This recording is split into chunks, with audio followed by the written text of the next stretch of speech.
This hair tutorial on how to do a classic 3-strand braid is for absolute beginners. To get a thicker braid, you can clip in hair extensions, but this step is completely optional.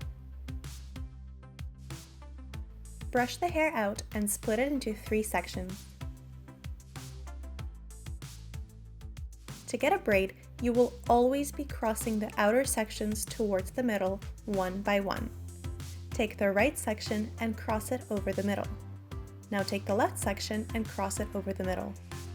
Keep alternating and crossing over the middle all the way down.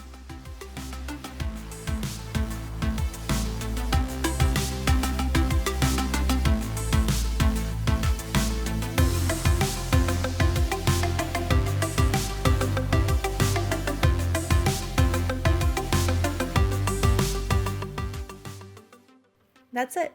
With some practice, you will learn how to braid in no time, and you will be able to do really beautiful hairstyles which incorporate the 3-strand braid.